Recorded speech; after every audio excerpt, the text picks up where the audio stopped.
اپنے اخلاق کو پھول جیسا بنا لو، اور کچھ نہیں تو پاس بیٹھنے والا خوشبو تو حاصل کرے۔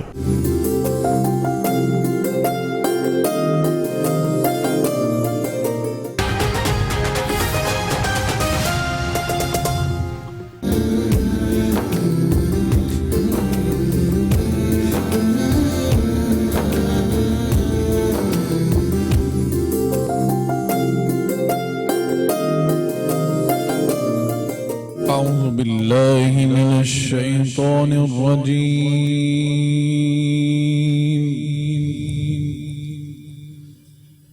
بسم الله الرحمن الرحيم.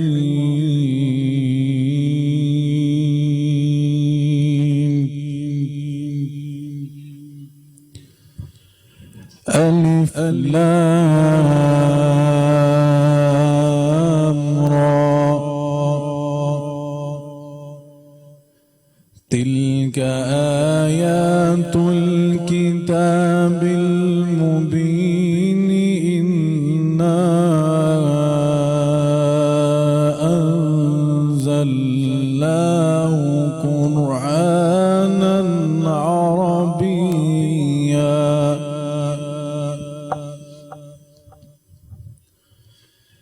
إنا أنزلناه قرآنا عربيا لعلكم تعقلون.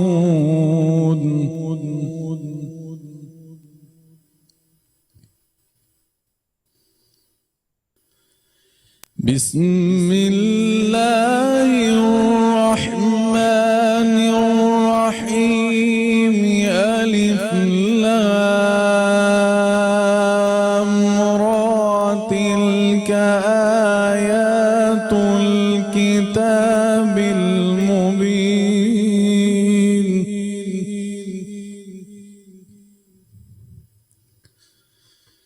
إنا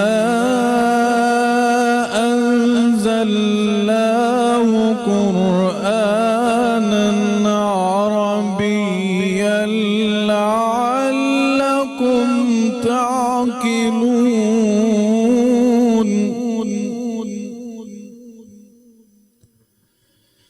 نحن نقص عليك أحسن القصص بما أوحينا إليك هذا القرآن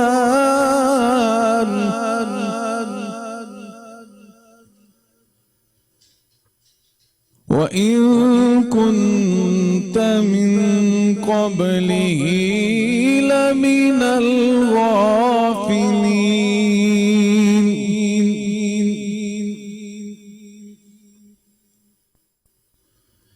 إذ قال يوسف لأبيه يا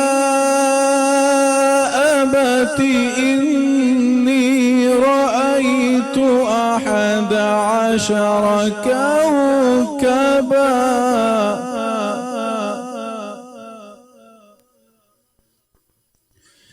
إني رأيت 11 كوكبا والشمس والقمر رأيتهم لي ساجدين.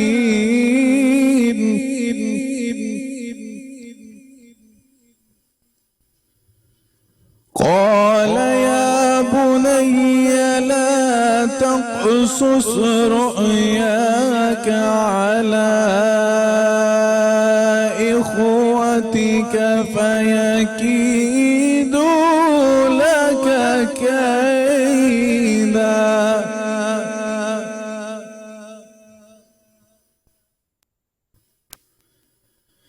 قال يا بني لا تقصص رؤياك على إخوتك فيكيدوا لك كيدا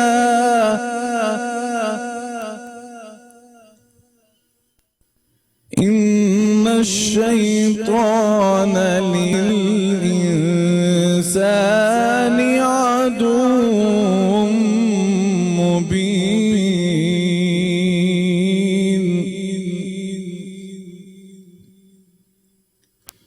وكذلك يجتبيك ربك ويعلمك من تأويل الأحاديث ويتم نعمته عليك وعلى آل يعقوب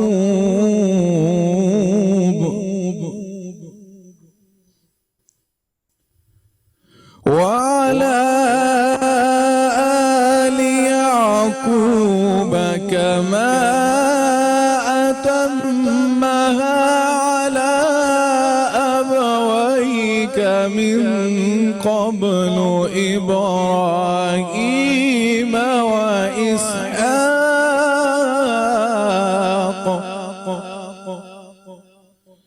إن ربك عليم حكيم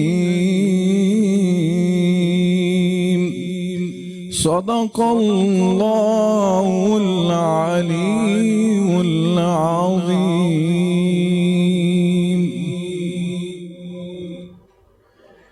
بسم اللہ الرحمن الرحیم. اللہم صلی علی سیدنا و نبینا محمد وعلی آلہ وبارک وسلم وصلی علیہ.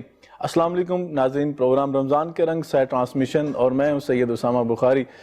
ناظرین کرام، اللہ رب العزت نے اس کائنات کو بنایا ہے اور اس کائنات کا پورا نظام چلایا ہے. وہی خالق ہے، وہی مالک ہے. اس نے کئی قسم کی مخلوقات کو بنایا، لیکن جب بنی نوع انسان کو بنایا ساتھ ہی فرما دیا کہ ہم نے آپ کو اشرف المخلوقات بنا دیا. ہمیں اشرف المخلوقات بنانے کا یہ شرف بخشا ہے، اور اس سے زیادہ ہم پر فضل و کرم یہ فرمایا ہے کہ ہمیں اپنے آخری حبیب جناب محمد رسول اللہ صلی اللہ علیہ وسلم کا امتی بنایا ہے. ناظرین کرام، آج ہم ایک بڑے اہم موضوع پہ گفتگو کریں گے، لیکن آپ کو پتہ ہے کہ ہم نے تلاوت کلام پاک سے اپنے پروگرام کا آغاز کیا ہے. ہم پروگرام کے اندر تلاوت کے بعد حمد باری تعالیٰ بھی لیتے ہیں، اور حمد باری تعالیٰ کے لیے ہمارے ساتھ آج موجود ہیں محمد نبیل قادری صاحب. ہم ان کی طرف جائیں گے اور حمد باری تعالیٰ سنیں گے، اس کے بعد نعت رسول مقبول صلی اللہ علیہ وسلم بھی سنیں گے. جی بسم اللہ. میرے مولا اونچی تیری شان مولا، میرے مولا اونچی تیری شان مولا، میرے مولا اونچی تیری شان. تو رحیم ہے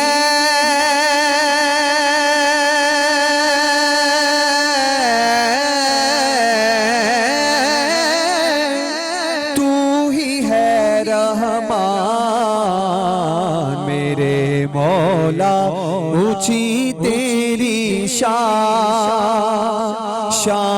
مولا، میرے مولا اونچی تیری شان. مشکلوں نے جب گھیرا میں نے تجھ کو پکارا، میرے مولا تو نے مجھ کو دیا ہے خوب سہارا. کیا بتاؤں مولا تیرے،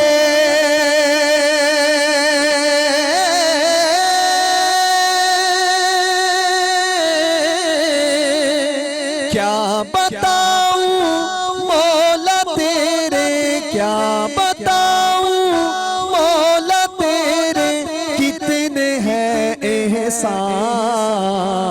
میرے مولا اونچی تیری شان مولا، میرے مولا اونچی تیری شان. 70 ماؤں سے بھی بڑھ کے مولا تیرا پیار ہے. معاف کر دے سب خطائیں تو بڑا غفار ہے 70 ماؤں سے بھی بڑھ کے مولا تیرا پیار ہے معاف کر دے سب خطائیں تو بڑا غفار ہے معاف کرنا شان تیری معاف کرنا شان تیری تو بڑا رحمان میرے مولا اونچی تیری شان ماشاءاللہ ماشاءاللہ، بے شک میرے رب سے بڑھ کے شان کس کی ہے؟ سب سے زیادہ شانوں کا لائق وہی ہے جسے اللہ رب العالمین کہا جاتا ہے۔ ناظرین کرام، نعت رسول مقبول صلی اللہ علیہ وسلم کے لیے ہمارے ساتھ موجود ہیں مدثر شریف صاحب، اور ہمیں پیر مہر علی شاہ صاحب رحمہ اللہ تعالیٰ کی ایک مشہور زمانہ جو ہے نعت سنائیں گے۔ جی بسم اللہ۔ سکھ مترا دیو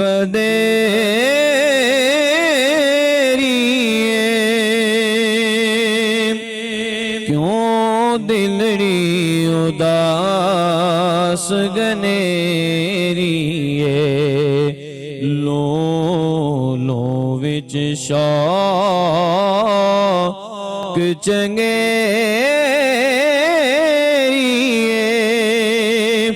اجنینا لائیاں کیوں جڑیاں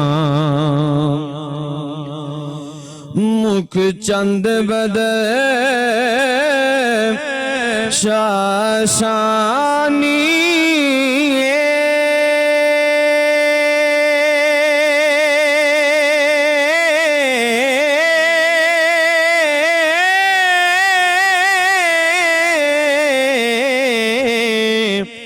مکھ چند بدر شاشانی مکے چمک دی لاٹ نورانی کالی زلف تے اک مستانی محمور اکھین مدبریاں اس صورت نو میں جالا کا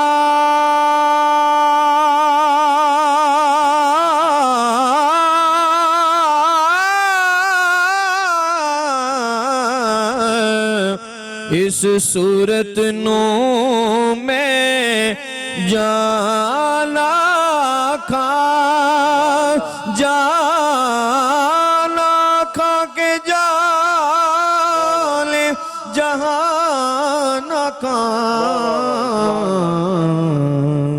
سچے آنکھاں تے نب دی میں شان آنکھاں جس شان تو شان سب بنیاں سبحان اللہ سبحان اللہ سبحان اللہ سبحان اللہ سبحان اللہ ما اجمالا کا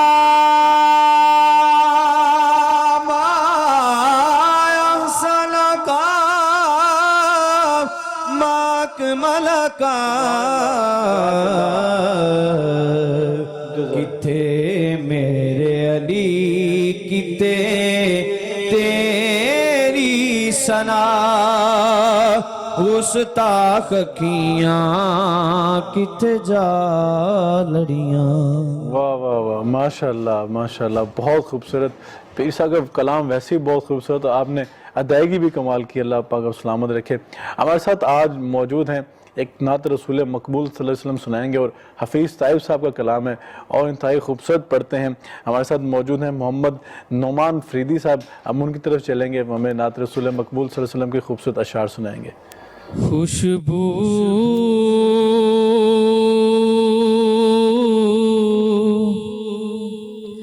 ہے دو عالم میں تیری ہے گلے چیدہ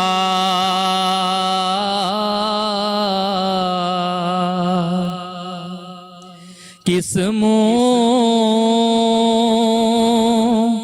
سے بیان ہوں تیرے اوصاف حمیداں تجھ سا کوئی آیا ہے نہ آئے گا جہاں میں تجھ سا کوئی آیا ہے نہ آئے گا جہاں میں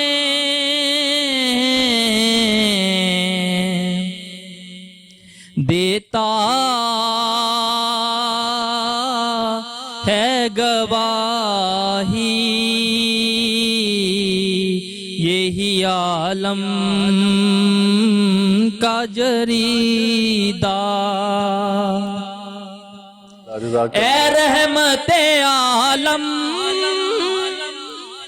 تیری یادوں کی بدولت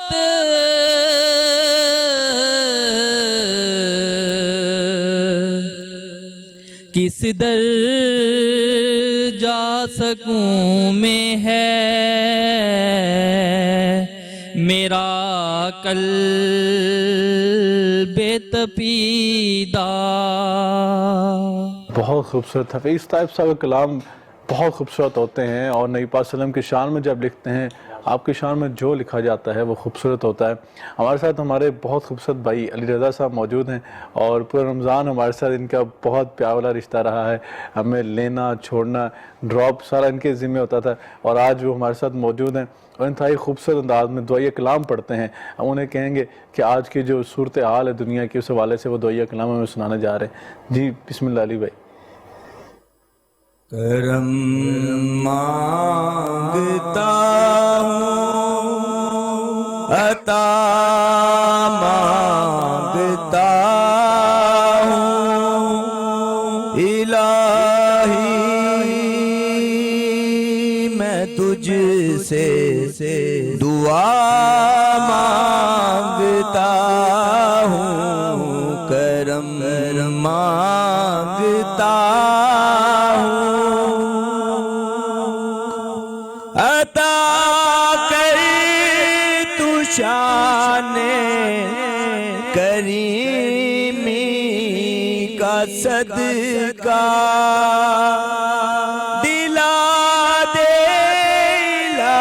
الہی رحیمی کا صدقہ نہ مانگوں گا تجھ سے تو مانگوں گا کس سے تیرا ہوں میں تجھ سے دعا مانگتا ہوں کرم مانگتا ہوں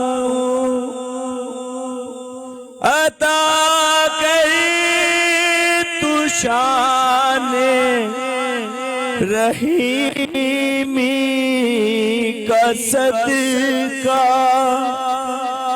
دلا دے الہی رحیمی کا صدقہ نہ مانگوں گا تجھ سے تو مانگوں گا کس سے تیرا ہوں میں تجھ سے دعا مانگتا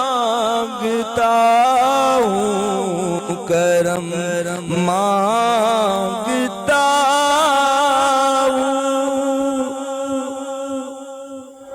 جو مفلس ہے ان کو تو دولت عطا کر، جو بیمار ہے ان کو صحت عطا کر، مریضوں کی خاطر شفا مانگتا ہوں، الہی میں تجھ سے دعا مانگتا ہوں، کرم مانگتا ہوں، عطا مانگتا ہوں، الہی میں تجھ سے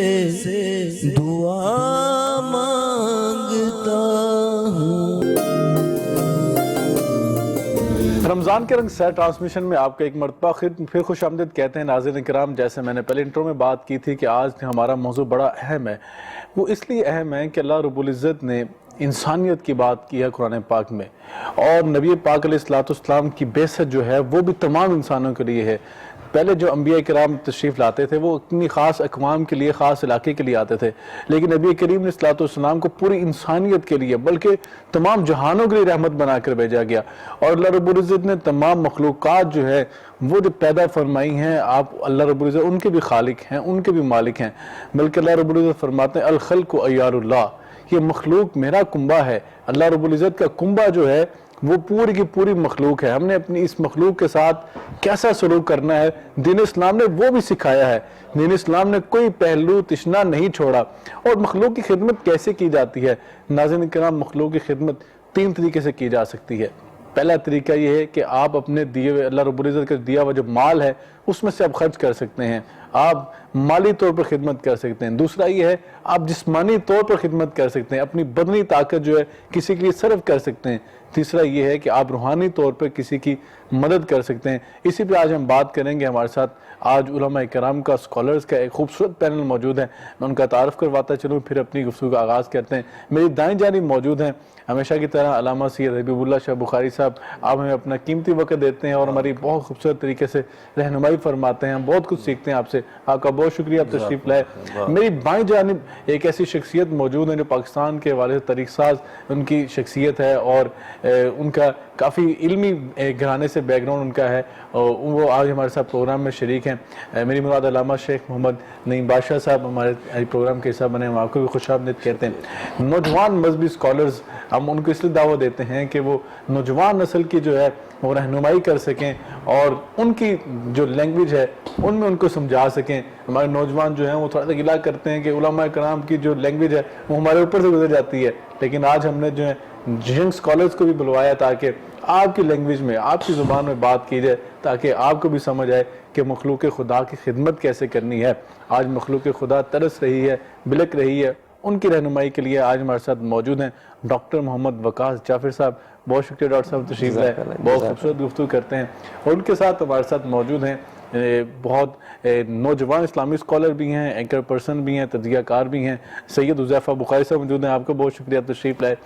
ناظرین کرام، اللہ رب العزت نے فرمایا کہ یہ مخلوق جو ہے اس کی خدمت جو ہے تم پر لازم ہے، اور مخلوق کی خدمت کئی طریقے سے کی جا سکتی ہے۔ پہلے تو سمجھنا ہے کہ خدمت خلق کہتے کسے ہیں۔ علامہ صاحب کی طرف آئیں گے۔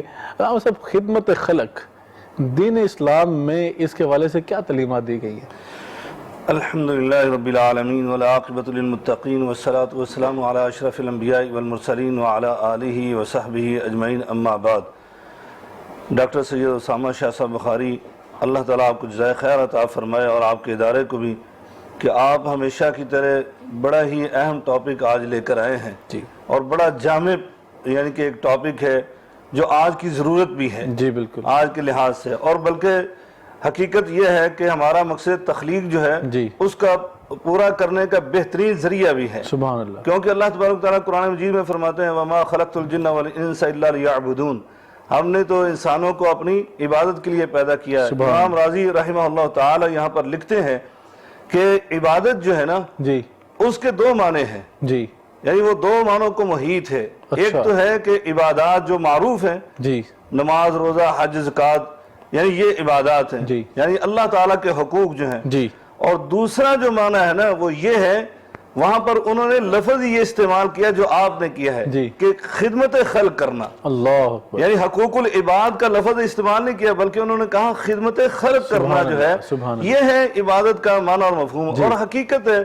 شیخ الاسلام ابن تیمیہ رحمہ اللہ تعالی عبادت کی تعریف کرتے ہوئے کہتے ہیں اسم جامع لکل ما یحبہ اللہ ویرضا۔ سبحان اللہ، عبادت جو ہے نا اس کا یعنی کہ معنی اور مفہوم یہ ہے، وہ ایسا نام ہے ہر وہ کام جو اللہ کو خوش کرنے والا ہو اور اللہ کا پسندیدہ عمل ہو، سبحان اللہ، اس کو عبادت کہا واہ جاتا واہ ہے۔ واہ، تو یعنی یہ حقیقت ہے، خدمت خلق کرنا یہ بھی ایک عبادت ہے۔ نبی کریم صلی اللہ علیہ وسلم نے فرمایا تھا اذا مات ابن آدم انقطع عمله الا من احدى الثلاث، ابن آدم جب فوت ہو جاتا ہے نا تو اس کے اعمال بھی ختم ہو جاتے ہیں، اچھا، لیکن 3 اعمال باقی رہتے ہیں، اور 3 اعمال میں سب سے پہلا جو عمل ہے نا وہ نبی کریم صلی اللہ علیہ وسلم نے جو بیان فرمایا وہ یہ کہا کہ صدقۃ جاریہ۔ سبحان اب صدقہ جاریہ کے لفظ پر جو ہے نا آپ غور کریں گے تو یعنی نماز جو ہے وہ تو صدقہ جاریہ کے طور پر نہیں ہے، جیسے انسان فوت ہوا اس کی نمازیں ختم ہو گئی۔ روزہ جو ہم رکھ رہے ہیں اگرچہ بڑے فضائل والے یہ اعمال ہیں، لیکن جیسے ہی انسان ختم ہو اس کے فرائض ختم ہو گئے روزے کے، زکوٰۃ اس کا مال ہی ختم ہو گیا ہے، ہاں جی، تو وہ زکوٰۃ کا بھی معاملہ نہیں ہے، حج کا بھی معاملہ ایسے ہی ہے۔ اب معاملہ صدقۃ جاریہ رہ کیا گیا؟ وہ خدمت خلق ہی ہے، سبحان اللہ، کہ خلق خدا کی خدمت کرنا ہے، وہ یہی جو ہے نا اس کے معنی میں آتا ہے۔ اور اسی طرح میں آج آپ کی وساطت سے لوگوں تک یہ پیغام پہنچانا چاہتا ہوں آج کے حالات میں، اور ہر ایک کی خواہش بھی ہے کہ ہمیں اللہ تبارک تعالیٰ لمبی زندگی عطا فرمائے، اور زندگی جو ہمیں ملے وہ اس سے تندرستی کے ساتھ ملے اور مضبوطی کے ساتھ ملے۔ تو اللہ تعالیٰ نے قرآن مجید میں ارشاد فرمایا وَأَمَّا مَا يَنْفَعُ النَّاسِ فَيَمْكُثُ فِي الْأَرْضِ۔ سبحان اللہ، کیسا جامع، جیسے آپ نے کہا نا کہ یہ ساری مخلوقات یہ اللہ تعالیٰ کی ہیں اور ساری انسانیت کے لیے ہمیں بھیجا گیا ہے، وہاں پر مسلمانوں کے لیے خاص نہیں، اور اللہ نے بھی وہی الفاظ استعمال کیے، کہا وَأَمَّا مَا يَنْفَعُ النَّاسِ، سبحان اللہ، جو انسانیت کے فائدے کے کام کرتا ہے، فَيَمْكُثُ فِي الْأَرْضِ، اللہ اس کو زمین کے اندر مضبوطی عطا فرما زمین کے دیتا اندر ہے۔ مضبوطی عطا فرما دیتا ہے۔ لاہور صاحب کا ایک بڑا خوبصورت پوائنٹ تھا کہ اللہ رب العزت کے جو حقوق اللہ ہیں، جو اللہ کے ہم پر حقوق ہیں، وہ تو انسان جب فوت ہوتا ہے وہاں تک ختم ہو جاتے ہیں، لیکن حقوق العباد کا معاملہ ایسا ہے کہ انسان جو نیکیاں کر کے گیا ہوتا ہے یا اپنے صدقہ جاریہ کے لیے جو مخلوق خدا کی خدمت کے لیے کوئی سسٹم ایسا لگا کے گیا ہوتا ہے، وہ تو انسان کے مرنے کے بعد بھی جاری رہتا ہے۔ اگر وہ اس کی اولاد یا اس کے رشتہ داروں کا اسے چلاتے رہے قیامت کی صبح تک، تب تک اس کو اجر و ثواب ملتا رہے گا۔ ہم علامہ شیخ نعیم بادشاہ صاحب کی طرف آئیں گے۔ ہم سب یہ بتائیے گا کہ خدمت خلق، علامہ صاحب نے بڑا خوبصورت طریقے سے اس کو بیان فرما دیا ہے، خدمت خلق کریں کیسے، وہ کیا طریقہ کار ہو سکتا ہے؟ نحمدہ ونصلی علی رسولہ الکریم، اما بعد فاعوذ باللہ من الشیطان الرجیم، بسم اللہ الرحمن الرحیم۔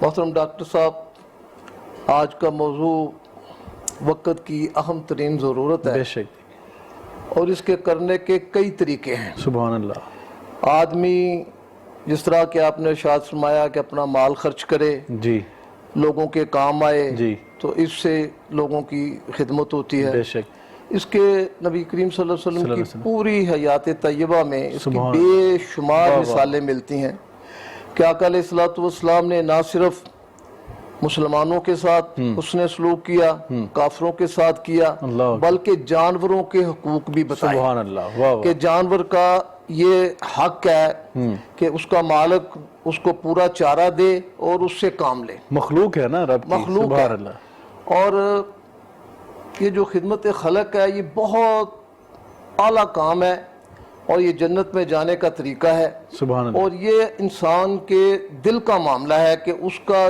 جو عمل ہے جی، وہ کتنا خلوص پر مبنی ہے۔ واہ واہ، یہ بڑی خوبصورت بات آپ نے کی ہے۔ اور ایک بڑا مشہور واقعہ ہے کہ مسجد نبوی میں نبی کریم صلی اللہ علیہ وسلم تشریف فرما تھے، تو ایک مسافر آیا اور اس نے آ کر کہا کہ میں نے کھانا کھانا ہے، جی، تو آقا علیہ الصلوۃ والسلام نے اپنے گھروں میں پیغام بھیجا کہ ایک مسافر آیا ہے، اس کو کھانا کھلانا ہے۔ تو سب گھروں سے یہ پیغام آیا کہ گھر میں کھانے کے لیے کچھ نہیں۔ اللہ اکبر۔ آقا علیہ الصلوۃ والسلام نے اپنے صحابہ سے ارشاد فرمایا کہ بھائی یہ ایک مسافر ہے، بھوکا ہے، اس کو کھانا کھلانا ہے، کوئی اس کو اپنے گھر لے جائے۔ سب نے اپنی نظریں نیچی کر لی، اپنے گھر دیکھے، گھروں میں کچھ نہیں تھا۔ اللہ اکبر۔ ایک صحابی رسول ہمت کر کے اس مسافر کو اپنے گھر لے جاتا ہے اور جا کر اپنی بیوی سے یہ کہتا ہے کہ یہ اللہ کے رسول کا مہمان ہے، واہ واہ، گھر میں کھانے کے لیے کچھ ہے۔ سبحان اللہ۔ وہ پاک دامن خوش قسمت جی زوجہ محترمہ کہتی ہیں کہ اے میرے سرتاج، گھر میں کھانے کے لیے نہ تیرے لیے کچھ ہے نہ میرے لیے کچھ ہے، بلکہ ہمارے جو 2 چھوٹے بچے ہیں ان کا کھانا موجود ہے۔ اللہ اکبر۔ ہم ایسا کرتے ہیں کہ ہم بھوکے رہ لیتے ہیں، اپنے بچوں کو بھی بھوکا سلا لیتے ہیں اور اپنے ان بچوں کا کھانا جمع کر کے اس مسافر کو کھلا دیتے ہیں، اس کا پیٹ بھر جائے گا۔ کیا خوبصورت بات۔ اب عرب کا دستور یہ ہے جی کہ جو مہمان ہوتا ہے میزبان اس کے ساتھ بیٹھ کر کھانا کھاتا ہے۔ جی۔ اب 2 بچوں کا کھانا ملا کر ایک آدمی کا کھانا بنتا ہے۔ سبحان اللہ۔ اب میاں بیوی پلاننگ کرتے ہیں واہ واہ، کہ اللہ کو کس طرح راضی کرنا ہے سبحان اللہ، اور اس مسافر کا، کھانا اللہ بھی کے پورا پیارے کرنا ہے۔ نبی علیہ الصلوۃ والسلام کے مہمان کا پیٹ ہم نے کس بالکل طرح ایسے بھرنا ہی۔ ہے۔ اب بچوں کو سلا دیا جاتا ہے جی اور جو صاحب خانہ ہے اللہ کے پیارے حبیب کریم صلی اللہ علیہ وسلم کا صحابی ہے، جی وہ اپنی زوجہ محترمہ کو یہ کہتا ہے کہ جب تو کھانا میرے آگے رکھے گی، ہمارے آگے کھانا رکھے گی، تو جو دیا جل رہا ہے اس کو صحیح کرنے کے بہانے آ کے اس کو بجھا دینا۔ سبحان اللہ، کیا میں ہاتھ آگے بڑھاتا جاؤں گا، وہ کھانا کھاتا جائے گا، اس کا پیٹ بھر جائے گا۔ پیٹ بھر جائے گا۔ اور دیکھیں نیکی کتنی خوبصورت ہے علامہ صاحب کہ مسافر کو کھانا کھلایا جا رہا ہے، یعنی یہ بھی مخلوق خدا ہے نا، مطلب ایک بندہ اللہ رب العزت کے نبی صلی اللہ علیہ وسلم کا مہمان بن کر آیا ہے، اس کی خدمت کی جا رہی، مسافر کو کھانا کھلایا جا رہا، یہ بھی بہت بڑی نیکی ہے۔ بڑا اہم پوائنٹ دیا آپ نے۔ اب وہ بیوی آتی ہے، دیا جو ہے اس کو صحیح کرنے کے بہانے اس کو بجھا دیتی ہے، مہمان کھانا کھاتا ہے، میزبان خالی ہاتھ آگے بڑھاتا ہے، اچھا، سو جاتے ہیں۔ صبح مسجد میں جاتے ہیں تو پیارے نبی کریم صلی اللہ علیہ وسلم، میرے ماں باپ ان کے جوتوں کی خاک پہ قربان، بے شک، وہ ارشاد فرماتے ہیں میرے صحابی رات تو نے کیا عمل کیا ہے؟ ہاں ہاں ہاں، حضور میں نے تو کوئی عمل نہیں کیا، معمول کے مطابق گھر گیا ہوں، کھانا کھلایا ہے، سو گئے ہیں، صبح نماز کے لیے حاضر ہو گئے۔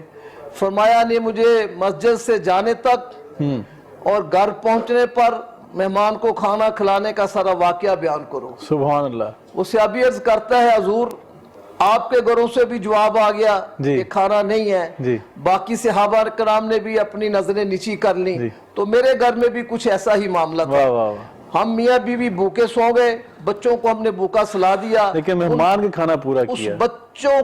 بچوں کا کھانا ہم نے آپ کے مہمان کو کھلایا ہے، بس یہی عمل کیا ہے۔ اللہ اکبر۔ میرے آقا علیہ الصلوۃ والسلام نے اپنی پاک زبان سے ارشاد فرمایا تو نے یہ اتنا بڑا نیک عمل کیا ہے کہ رب نے تیرا نام لے کر تیرے اوپر راضی ہونے کا اعلان کر دیا۔ سبحان اللہ، مطلب کتنی بڑی نیکی انسان سوچتا ہے کہ میں ایک کھانا کھلانا کوئی ہمارے لیے مشکل تو نہیں ہے۔ آج ہمارے گھروں میں طرح طرح کے کھانے موجود ہوتے ہیں، لیکن ہمیں آر محسوس ہوتی ہے، ہمیں بوجھ لگتا ہے کہ گھر میں کوئی مہمان آ جائے، کوئی اس طرح مسافر اچانک آ جائے تو ہم ٹینشن پڑ جاتی ہے کیوں آ گیا ہے۔ حالانکہ ہمارے ہاں تو کھانوں کی وافر مقدار موجود ہوتی ہے، دسترخوان بھرے ہوتے ہیں، لیکن بات ہے جذبے کی، جو علامہ صاحب نے بات کی تھی کہ دل میں خلوص ہوگا تو تب ہی جا کر یہ مخلوق خدا کی خدمت کا جذبہ پیدا ہوگا۔ ڈاکٹر صاحب یہ بتائیے گا کہ آج مخلوق خدا کی خدمت تو ہو رہی ہے لیکن ساتھ دکھاوا بھی ہے، ریاکاری بھی ہے۔ آپ دیکھتے ہیں کہ ایک خاتون کو ایک آٹے کا تھیلا پکڑایا تو 20 بندے ساتھ سیلفی لینے والے کھڑے ہوتے ہیں، تو کیا رب تعالیٰ ایسی جو خدمت خلق ہے وہ قبول کرتا ہے؟ الحمدللہ وحدہ والصلاة والسلام علی من لا نبی بعد ولا امت بعد، اما بعد۔ شکریہ اسامہ بھائی۔ اصل بات یہ ہے جس طرح ٹاپک آپ لے کے چلیں اور اس میں جو آپ نے بات کی خدمت خلق کی، جی، اب اللہ تعالیٰ رب العالمین ہے اور ساری مخلوقات اس کی ہیں، سب اس نے پیدا کی ہیں، تو ہم صرف اس کو صرف انسانیت کے حوالے سے نہیں جی، بلکہ ہر حوالے سے دیکھیں کہ جتنی بھی کائنات میں مخلوقات ہیں اللہ تعالیٰ نے اور اس کے رسول صلی اللہ علیہ وسلم نے ہمیں حکم دیا کہ ہم ان کی خدمت کریں. سبحان اللہ. اب میں حیران ہوتا ہوں, میں نے کل ہی واقعہ جو ہے وہ بیان کیا تھا فتح مکہ میں کہ ایک صحابی کی ڈیوٹی لگا دی کہ لشکر آ رہا ہے, اور مجھے یاد آیا وہی حضرت سلیمان علیہ السلام والا واقعہ کہ لشکر آ رہا ہے اور ایک کتیا نے بچے دیے ہوئے تھے, اور ایک صحابی کی ڈیوٹی لگا دی کہ آپ نے یہاں پہ اس کی حفاظت کرنی ہے, لشکر نے یہاں سے گزرنا ہے تاکہ چلنا دے. جو دین ہمیں کتیا کے بچوں کی حفاظت کا درس دیتا ہے وہ کسی انسانی کو کیسے قتل کرنے دے سکتا ہے. تو یہ جو چھوٹے چھوٹے واقعات ہیں, اور پھر وہی بخاری شریف میں جو آتا ہے کہ ایک فاحشہ عورت نے جو ہے وہ ایک پانی پلا دیا اور اللہ تعالیٰ نے اس کی مغفرت کر دی, اور علماء نے لکھا ہے کہ اس کے بعد اس کی زندگی کو اللہ تعالیٰ نے طول نہیں دیا بلکہ اس کے بعد اس کی موت ہو گئی. یہ کوئی اور گناہ نہ کر لے کیونکہ اللہ تعالیٰ اس کو سیدھا اس کو جنت میں لے جانا. چھوٹے سے کام, یہ چھوٹے چھوٹے کاموں سے اللہ تعالیٰ جو ہے وہ. اور پھر سر آپ ریاکاری کے حوالے سے بات کر رہے ہیں, اس میں دیکھیے یہ تو ہمارا المیہ ہے کہ آپ جو ایک جو سیلف جو انویسٹیگیشن کا اور سیلف جو صحافت کا سلسلہ چل پڑا ہے کہ ہر چیز کو ہم نے جو ہے وہ اپڈیٹ کرنا ہے اور سب کو جو ہے اپلوڈ کر کے دے دینا ہے, تو ان چیزوں میں بڑا دیکھنے کی ضرورت ہے. آپ دیکھیں کہ سرکار دو عالم صلی اللہ علیہ وسلم نے جو دین دیا اس میں آپ دیکھیں جماعت کے ساتھ نماز پڑھنے کا حکم ہے, اور اس کے اندر جو ہے آپ کو زیادہ ثواب بھی ملتا ہے, 27 گنا بڑھ جاتا ہے. لیکن اس کا مقصد جو ہے وہ یہ ہے کہ آپ کے پاس جب وہ محلے کے لوگ آتے ہیں, آپ کے دوست احباب آتے ہیں, آپ کے رشتہ دار آتے ہیں مسجد میں, تو اس میں بھی یہی فلسفہ ہے کہ آپ اپنے دوسرے رشتہ دار, آپ کے جو نمازی بھائی ہیں, ان کے بارے میں آپ انفارمیشن لے سکیں, کوئی بیمار تو نہیں ہے, کسی کو کوئی پرابلم تو نہیں ہے. لیکن اگر جو آپ نے عبادت کرنی ہے, اصل جو عبادت ہے وہ آپ نے رات کو کرنی ہے, قیام اللیل کرنا ہے, وہ آپ نے الگ کرنا ہے اور اپنے رات کو راضی کرنا ہے. یعنی دکھاوے کو اللہ تعالیٰ بالکل کنڈیمڈ کرتا ہے, اور وہ جو بھی عبادات جس کا اظہار کرنا ضروری ہے اس کا مقصد بھی انسانیت ہے, اس کا مقصد بھی خدمت خلق ہے. تو اس حوالے سے آپ دیکھیں کہ یہ بہت بڑا المیہ ہے کہ بڑے بڑے دسترخوان لگائے جاتے ہیں, اور پھر اس میں اور حلال اور حرام کی بھی جو ہے وہ تمیز نہیں ہے. میں نے ایک حدیث پڑھی, میں حیران ہو گیا کہ سرکار دو عالم صلی اللہ علیہ وسلم نے فرمایا کہ جو شخص مال حرام کو جمع کرتا ہے اور پھر اس سے وہ صلہ رحمی کرتا ہے, خدمت خلق کرتا ہے, یہ بڑا اہم موضوع ہے, بڑی اہم بات. حضور نے فرمایا قیامت والے دن وہ سارا مال اور اس سمیت وہ جہنم میں ڈال دیا جائے گا, یعنی مطلب کوئی کام نہیں آئے گی. تو یہ چیزوں کو بھی دیکھنے کی ضرورت ہے کہ ہر چیز کو جو آپ پرائیویٹائز کر کے اور جو اس کی نمائش کرتے ہیں اور اس ریاکاری کرتے ہیں, وہ سارے اعمال جو ہے سرکار دو عالم سے سبحان اللہ وہ آپ کے منہ پہ مار دی جائے. ڈاکٹر صاحب بڑی خوبصورت آپ نے بات کی, مجھے وہ بات یاد آ رہی تھی کہ لَن يَنَالَ اللَّهَ لَحُومُهَا وَلَا دِمَاؤُهَا وَلَكِنْ يَنَالُهُ التَّقْوَىٰ مِنكُمْ. اللہ کے ہاں تمہارے قربانی کا نہ جانور کا نہ گوشت پہنچتا ہے نہ خون پہنچتا ہے, وہاں تقویٰ ہی ہے پہنچتا ہے. ظفر صاحب موجود ہے ہمارے ساتھ, نوجوان اسکالر ہیں اور یوتھ کے کافی قریب رہتے ہیں, دل سے بات کرتے ہیں. اب ہمیں یہ بتائیے کہ جو خدمت خلق ہے اسے آسان طریقے سے کیسے کیا جائے, کہ مطلب آسان طریقے سے ہم, مطلب جو لوگ کہتے ہیں کہ مخلوق شاید خدمت خلق بہت مشکل کام ہے, لیکن کوئی آسان راستے بھی تو اس کے ہوں گے نا. الحمدللہ رب العالمین والصلاة والسلام علی سید المرسلین, اما بعد فاعوذ باللہ من الشیطان الرجیم, بسم اللہ الرحمن الرحیم. شاہ بھائی, ایک تو آپ کا شکریہ اور آپ کی ٹیم کا شکریہ, اور سب سے بڑھ کر اللہ تعالیٰ کا شکریہ کہ اللہ تعالیٰ نے یہ عزت بخشی ہے کہ ہم لوگ اتنے بڑے بڑے جو علماء کرام ہیں ان کے درمیان میں ایک ادنا سا طالب علم بیٹھا ہوں, اور ایک بڑا جو وقت کی ضرورت کے مطابق آپ نے ایک عنوان کا انتخاب کیا ہے. اس وقت پوری جو دنیا ہے وہ کرونا جیسے مسئلے سے نمٹ رہی ہے اور اس مسئلے سے دوچار ہے, اور یہ بڑا ایک اہم مرحلہ ہے کہ یہاں پہ خدمت خلق بہت اچھے طریقے سے ہم لوگ سر انجام دے سکتے ہیں. سب سے پہلے تو جو مقصد علامہ صاحب نے بیان کیا, اور اس کے بعد انہوں نے بڑا پیارا نماز کے حوالے سے بات کی. اگر ہم لوگ تھوڑا سا اس کو اور لیبوریٹ کریں تو ہر عبادت کا کوئی نہ کوئی مقصد ہے. اللہ تعالیٰ کے ہاں کوئی بھی چیز بغیر مقصد کے نہ ہمارے ذمہ لگی ہے, اور نہ ہماری تخلیق بغیر مقصد کی ہوئی, کسی بھی چیز کی تخلیق بغیر مقصد کے نہیں ہوئی. روزے بھی گزر رہے ہیں, کیا مقصد ہے؟ ایک تو تقویٰ حاصل کر لیں, دوسرا وجہ یہ اس کی اگر ہم دنیاوی طور پہ دیکھیں کہ ہمیں احساس ہو سکے کسی دوسرے غریب بھائی کا کہ وہ غریب غربت میں کیسے زندگی بسر کر رہا ہے, بھوکا پیاسا رہ کر کیسے اپنا دن گزار رہا ہے, کیسے محنت کر رہا ہے, اور شام کو وہ بھوکا پیاسا رہ کے جا کے گھر چلا جاتا ہے. اسی طرح زکوٰۃ کا معاملہ ہے, زکوٰۃ ہم لوگ کیوں دیتے ہیں؟ تاکہ دوسرے غریب بھائی کی مدد ہو سکے. ہمارے مسلمان عاملین زکوٰۃ جو قرآن پاک میں اللہ تعالیٰ بتایا صارف زکوٰۃ جن کو آپ زکوٰۃ دے سکتے ہیں وہ تو سب کو پتہ ہے, لیکن وجہ کیا ہے اس کی کہ ان لوگوں کی مدد ہو سکے, خدمت خلق ہے. اسی طرح عمرہ حج ہے, وہ ہمیں کیا یہ گانگت سکھاتا ہے, وہ بھی اللہ تعالیٰ کی مخلوق سے ریلیٹڈ چیز ہے. اسی طرح ہر عبادت جو ہے ہماری ارکان اسلام سب کے سب اس لوجک کے ساتھ آگے جڑتے ہیں. اسی طرح ہماری تخلیق کا مقصد الا لیعبدون کہ میری عبادت ہے, وہ شاعر نے کیا خوب کہا، درد دل کے واسطے پیدا کیا انسان کو، بالکل ورنہ اطاعت کے لیے کم نہ سے کرو بے۔ اللہ تعالیٰ کے فرشتے لا اطاعت ہے جو اللہ تعالیٰ کی بات کر رہے ہیں، لیکن ہماری تخلیق کا مقصد کیا ہے کہ ہم لوگ دوسرے بھائی کے درد سمجھ سکیں۔ بالکل صحیح۔ ہم لوگ تب نبی پاک صلی اللہ علیہ وسلم نے فرمایا زبان اطہر سے، وحی کی زبان سے، کسی زبان کے بارے میں اللہ قسم اٹھا کے فرماتا ہے کہ وَالنَّجْمِ إِذَا هَوَىٰ مَا ضَلَّ صَاحِبُكُمْ وَمَا غَوَىٰ وَمَا يَنطِقُ عَنِ الْهَوَىٰ إِنْ هُوَ إِلَّا وَحْيٌ يُوحَىٰ، اللہ اکبر، کہ یہ آپ کی زبان مبارک تک اس میں تب تک حرکت نہیں آتی جب تک عرش سے وحی نہیں آ جاتی، اللہ اکبر، إِنْ هُوَ إِلَّا وَحْيٌ يُوحَىٰ۔ تو اس زبان اطہر سے فرمایا کہ کوئی بندہ تب تک مومن نہیں ہو سکتا جب تک وہ اپنے بھائی کے لیے بھی وہ پسند نہ کرے جو اپنے لیے پسند کرتا ہے۔ سبحان اللہ۔ تو اس کی وجہ کیا ہے کہ میں بھائی کے لیے بھی وہی پسند کرنا، یہ بھی خدمت خلق ہے۔ بالکل صحیح۔ اور ایسا آپ نے سوال کیا کہ ہم کس طرح سے اس دور میں جی کس طرح سے خدمت خلق کر سکتے ہیں؟ ہمارے پاس تو بہت آسان طریقے ہیں اسامہ بھائی۔ صحیح۔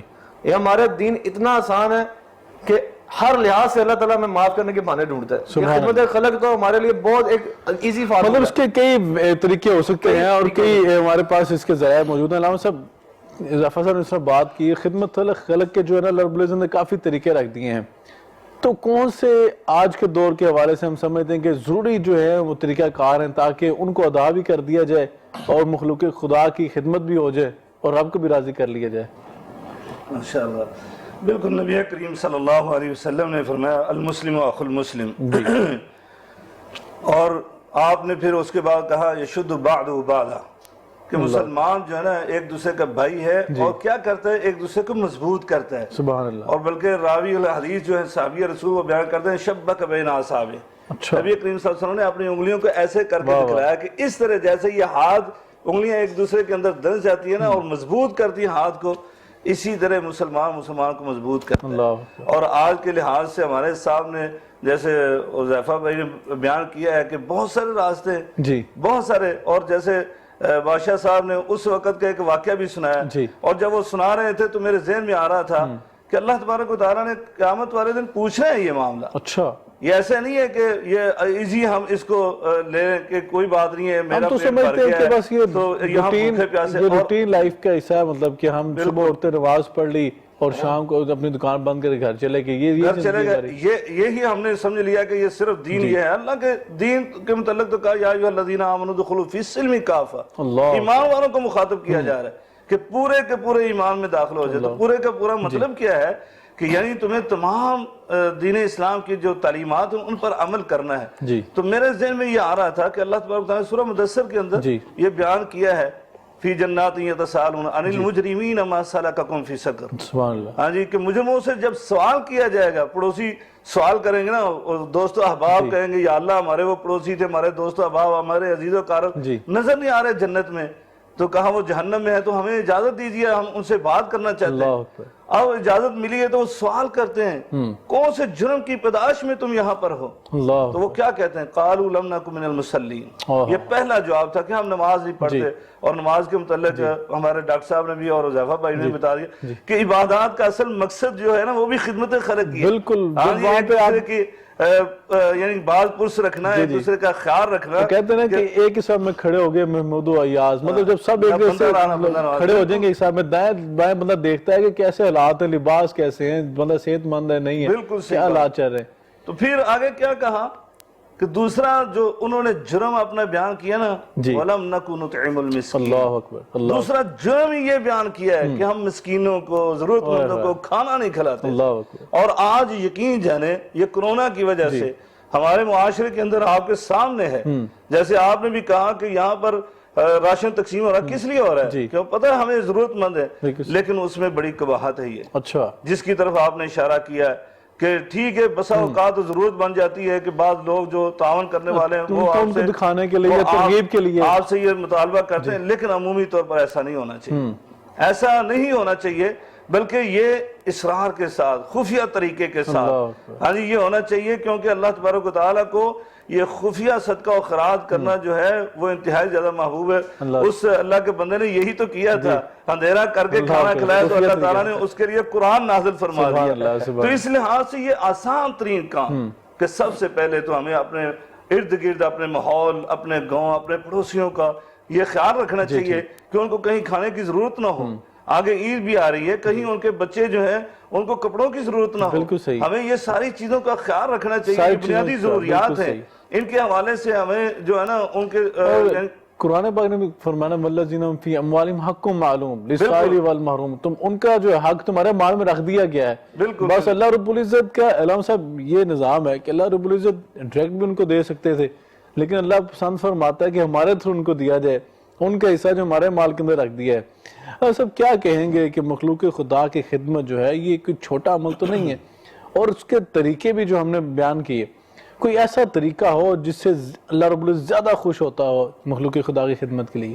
دیکھیں ڈاکٹر صاحب، گزارش یہ ہے کہ اللہ کریم نے مسلمانوں کے اوپر یہ ایک بہت بڑا احسان کیا ہے جی کہ جو ہمیں زکوٰۃ کا فلسفہ بتایا ہے. اچھا. آدمی جب پیسے خرچ کرتا ہے نا تو اس کے دل میں ہاتھ پڑتا ہے کہ یار یہ میں پیسے خرچ کر رہا ہوں، انسانی فطرت ہے. اللہ کریم نے یہ کہہ دیا ہے کہ یہ 2.5% تیرا نہیں ہے. اب وہ جو 2.5% ہے، اگر ایک مسلمان ہے، مومن ہے اور نبی پاک صلی اللہ علیہ وسلم کا تابع دار ہے، غلام ہے، تو وہ 2.5% کو پہلے ہی علیحدہ کر لیتا ہے کہ یار میرا نہیں ہے. اگر پاکستان بھر کے مسلمان صرف اپنی زکوٰۃ نکالیں گن کر صحیح طریقے سے جو شریعت کا طریقہ ہے صحیح، تو میں آج یہاں پر ذمہ داری کے ساتھ کہتا ہوں کہ پاکستان میں نہ صرف کوئی مسلمان بلکہ کوئی غیر مسلم بھی بھوکا نہیں سوئے گا. اللہ کوئی بڑی بات ہے. اور اس کے بعد کہا کہ زکوٰۃ کے بعد صدقہ خیرات کرو. جی. اور صدقہ خیرات کرنے سے کیا ملتا ہے؟ جنت ملتی ہے. سبحان اللہ. دوزخ کی آگ ٹھنڈی ہوتی ہے. فرمایا ایک کھجور کا ٹکڑا دے کے جنت کی آگ کو ٹھنڈا کر. اللہ اکبر. اب یہ عمل خدمت خلق کتنا بڑا ہے وہ میں آپ کو بتاتا ہوں. نبی رحمت صلی اللہ علیہ وسلم نے اپنی پاک زبان سے ارشاد فرمایا کہ 2 آدمی ہیں. ایک آدمی مدینہ طیبہ میں میری مسجد، اچھا، نبی کریم صلی اللہ علیہ وسلم نے اپنے سینہ اطہر پہ ہاتھ رکھ کر کہا کہ میری مسجد مدینہ طیبہ میں ایک آدمی آ کر 1 مہینے کا اعتکاف کرتا ہے. اچھا. اور ایک آدمی اپنے بھائی کی مصیبت کو ختم کرنے کے لیے اس کے ساتھ جاتا ہے. صحیح. فرمایا کہ جو آدمی اپنے بھائی کے ساتھ گیا ہے خلوص دل کے ساتھ اس کا کام کرنے کے لیے، اس کا اجر اور ثواب مدینہ طیبہ میں میری مسجد میں 1 مہینے کے اعتکاف سے زیادہ. اللہ اکبر. اللہ اکبر. بہت بڑا عمل ہے، بہت بڑا عمل ہے. اللہ اکبر. اور اب یہ جس طرح بخاری صاحب ارشاد فرما رہے تھے کہ یہ تصویریں وغیرہ سوشل میڈیا پہ، تو کل میں ایک تصویر دیکھ رہا تھا کہ ایک بچہ رو رہا تھا، اس کی ماں آٹے کا ایک تھیلا لے رہی تھی قطار میں لگ کے، تو وہ بچہ رو رہا تھا، کہتا اماں آپ قطار میں نہ لوگوں ہم بھوکے سو جائیں گے. یہ ریاکاری شرک سے بڑا گناہ ہے. بے شک. یہ آدمی اللہ کے نبی پاک صلی اللہ علیہ وسلم نے دونوں طریقوں سے صدقہ کرنے کی اجازت دی ہے. ایک تو یہ ہے خدمت خلق کہ میرے دل میں آتا ہے کہ میں ظاہراً صدقہ کرتا ہوں تو باقی لوگوں کو بھی ترغیب ہوگی، اور ایک یہ ہے کہ میں ریاکاری کروں، وہ گناہ ہے. اس میں وہ آدمی کو خفیہ طور پر دینا چاہیے، میرے خیال کے مطابق وہ زیادہ بہتر ہے. اب یہ معاملہ ہے نیت کا. اب میں ایک آدمی کے کام کے ساتھ جاتا ہوں، میرے آقا علیہ الصلوۃ والسلام نے ارشاد فرما دیا کہ میری مسجد میں اعتکاف سے زیادہ ثواب ہے، پھر ساتھ یہ کہہ دیا کہ جس کے ساتھ تو نے نیکی کی ہے، جس کے ساتھ تو نے کام کیا ہے، اس سے کوئی چیز کا تیرا تقاضا نہیں ہونا چاہیے. سبحان اللہ. سبحان اللہ. بلکہ اگر تو نے اس کا کام کیا ہے، اس کام کے عوض میں وہ تجھے کچھ تحفہ دیتا ہے تو وہ سود کی ایک شکل ہے، اس کو قطعاً قبول. اللہ اکبر. اللہ صاحب نے بڑی اہم بات کی، کسی سے تعاون کریں تو پھر اس کے اوپر احسان نہ جتلائیں. اگر آپ نے تعاون کیا اللہ کی رضا کے لیے تو پھر اللہ کی رضا کی طلب کیجئے اور کسی انسان کی رضا کی طلب کے لیے نہ بیٹھے رہیں. ناظرین کرام، اس سے مزید ڈسکشن کرتے ہیں. ٹائم ہوا ایک بریک کا، ہمارے ساتھ رہیے گا، واپس آتے ہیں اسی ٹاپک پر دوبارہ بات کرتے ہیں.